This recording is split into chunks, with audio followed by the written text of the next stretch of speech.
आणि यानंतर महाराष्ट्रातल्या राजकारणातली एक महत्त्वाची बातमी, एकनाथ शिंदे यांनी आपल्या 3 शिलेदारांची नियुक्ती केलेली आहे मुंबईमधल्या एका खास कामासाठी।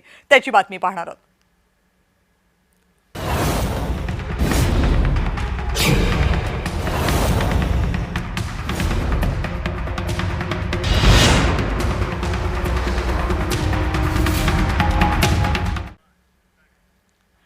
आणि मुंबई महानगरपालिका निवडणुकांच्या पार्श्वभूमीवर पश्चिम उपनगरातील शिंदेंच्या 3 आमदारांवर एक विशेष जबाबदारी देण्यात आलेली आहे।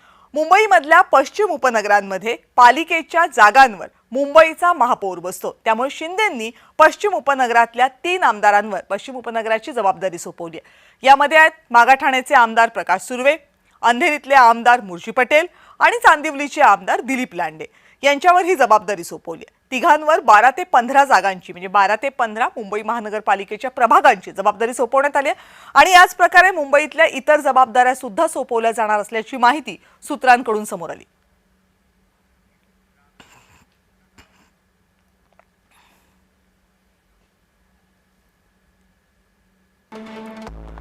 आता हे 3च शिलेदार का निवडलेत तर मागाठाणे, अंधेरी पूर्व आणि चांदिवली हे 3 मतदारसंघ हे पश्चिम उपनगरांमधले महत्त्वाचे मतदारसंघ आहेत। विधानसभा मतदारसंघ मुर्शी पटेल यांच्या अंधेरी मतदारसंघामध्ये उत्तर भारतीय आणि गुजराती मतदारांची संख्या ही लक्षणीय आहे। अंधेरी पश्चिम मतदारसंघ आहे त्यांचा। दिलीप मामा लांडे यांच्या चांदिवली मतदारसंघामध्ये आणि जवळपास पवई, साकीनाका हे सगळे परिसर येतात। हेही मिश्र लोकवस्तीचे परिसर आहेत। या भागांमध्ये मराठी मतदारांची संख्या तुलनेने इतर भागांपेक्षा कमी आहे। प्रकाश सुर्वे यांचा जो मागाठाणे मतदारसंघ आहे तिथे सुद्धा गुजराती, मारवाडी, जैन, कच्छी या समुदायांची संख्या ही लक्षणीय आहे।